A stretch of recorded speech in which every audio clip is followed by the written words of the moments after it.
Welcome back to Shop Talk. Today we're going to go ahead and do a final review on the Injora chassis with Jeep body. And this is going to be an interesting review.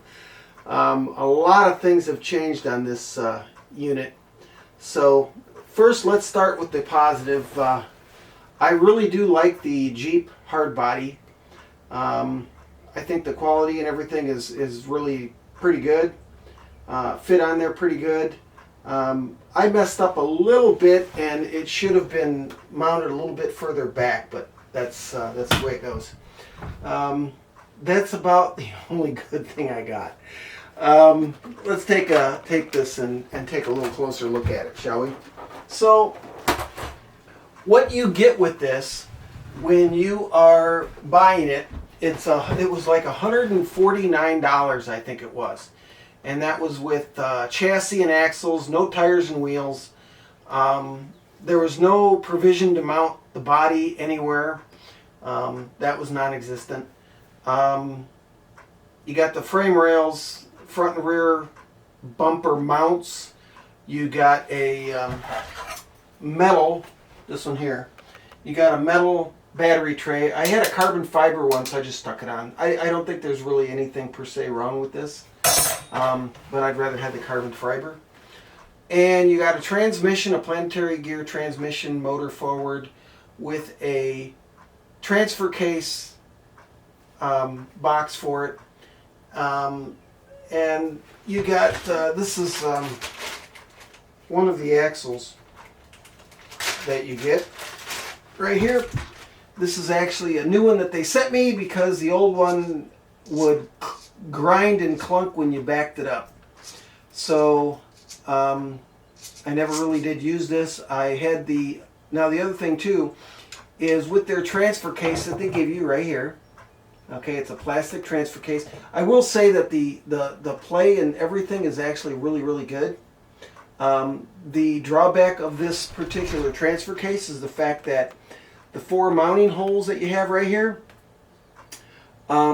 they were all stripped basically from when I got it. So I actually have a 3mm helicoil kit, and I had to put helicoils in them to even make it remotely work. That's just the nature of the beast. That's what I did. So it's not in there. As you can see, there's something completely different. The motor mount is right here, and the planetary transfer case. Now you can also get this in a 2-speed. One of the things, the way mine was set up, and I wanted to use a 540 motor, is this is 3 pieces, 1, 2, and then this piece here that bolts there and there, if you can see it, there and there, bolt to the transmission. This piece was flipped around, which pushed the motor back further. The drive shafts they give you, they broke within the first 5 minutes. They're absolutely junk, and to find a matching drive shaft between the planetary gear and the transfer case was impossible for me to find. I ended up changing some things around and modifying this and that and changing the drive shaft, and I was able to get one to work. But in the long term, it just didn't work well. If you mount the transmission motor like they show you here, now as you can see, I added some spacers here. Those aren't supposed to be there, but then it actually pushes the motor forward. Okay. It was really, the transmission is fine. I don't have any problem with the planetary and the transmission. The transfer case is useless. The axles, I drove in some small rocks, and just from the pressure of crawling slow, it literally bent this plastic and bent all the drive shafts. So that's why I replaced all the axles. These were no good. So that's that issue of it. The only things, these side rails, these side panels, they give you some small ones, I believe. I didn't use those. and I added the rock sliders. So I ended up having to buy a new transmission. I found this one on Amazon, and it looked really kind of unique, and it obviously looked shorter than this one. And the option is, if you can see, they give you provisions to move the motor forward and back, and the drive shaft moves. This is actually an Injora drive shaft that I had to cut because I needed to move it back to make a 550 work, which is what I did. But I really like this one way better than this one. This transmission, like I said, worked just fine. Transfer case, not so much. The shocks they gave you were these. I disassembled them, threw them in a bag. These are absolute junk. They're just not any good. They leaked both at the top, where you screwed the thing in and filled them. They leaked out the shaft. They leaked so bad that by the time you filled them and got them mounted on the vehicle and used them for 5 minutes, they were empty of oil. They just leaked so bad. So I will say, Injora, not only did they send me a new rear axle, but they also sent me a set of shocks, 4 of them. This is just 2 of them. And these are dual spring, and these were not a lot better. They're metal bases. They're just, the quality is just not there. Do they work? Yes. Would they get you by? Probably. But it's not something I would recommend. The same issue I had with the skid plate was all these screw holes. This is really a soft plastic, and you put the threads in there and you really don't want to take them out again. Some of them were pre-stripped when I got it.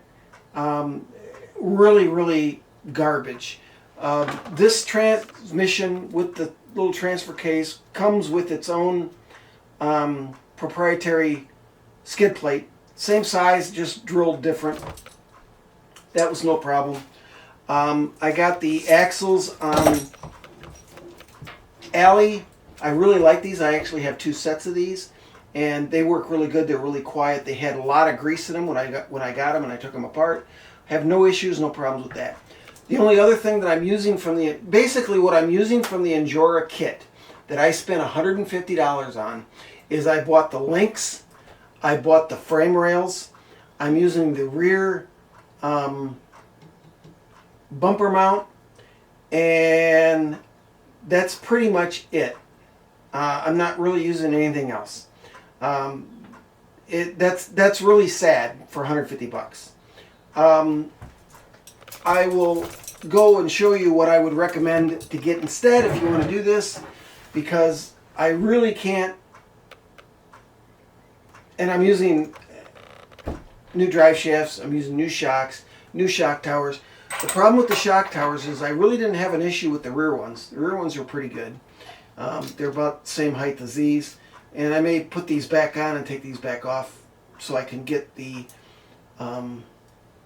body lower in the back. The front ones have no provision for putting mounts. None whatsoever. I don't know how they figured you were going to do it, but there isn't. There's nothing there. So couldn't use those. Like I said, all I'm using is the frame rails, the rear bumper mount,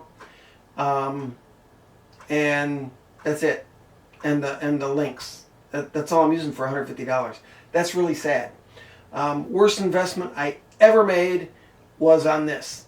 I hope Injora will increase their quality, because I think for the $150 it was really a pretty decent deal, if it all would work.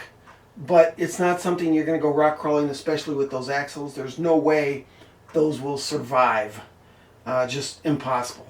I changed, and I had a Fusion in there, and I took the Fusion out, put it in something else, and I put it in a Traxxas, and I took the Traxxas motor out, and I bought a Hobby Wing 1080 V2, and this thing works so far really good.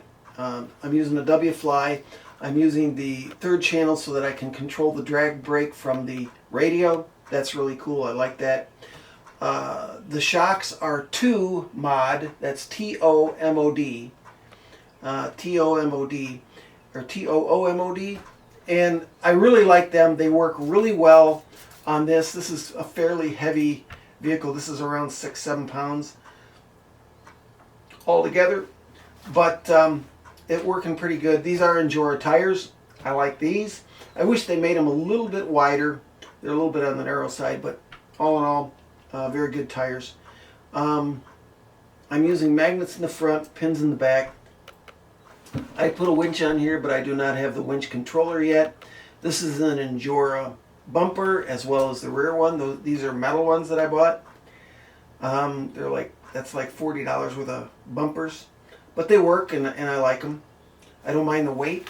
This was going to be my trail rig, so that's why I wasn't too interested in whether or not it was heavy and all that, so it doesn't really matter. So it's still going to be a trail rig. I just got to double stick the switch on, but it works. And that's my review. By all means, throw comments in. If you've had similar experience with Injor, throw that in there as well. I'm going to send them this video. I think they're a good company and they're really fair about stuff, but their quality is just really, on some of their stuff, is not very good. So I don't really recommend a lot of their stuff. Some of the stuff is good. Their inserts, this has got the green inserts in it. That's why they're squashed so much. I like those. But $150 for this chassis kit, and I'm using links, frame rails, and also the rear frame rail or frame bracket in here too I'm using as well. That's plastic as well, and you do have to be careful threading in and out because, again, it's really soft plastic. But other than that, that's it. So I'm using basically 1, 2, 3, 4, 5 pieces. You know, links, chassis mount, bumper mount, and links. That's just funny.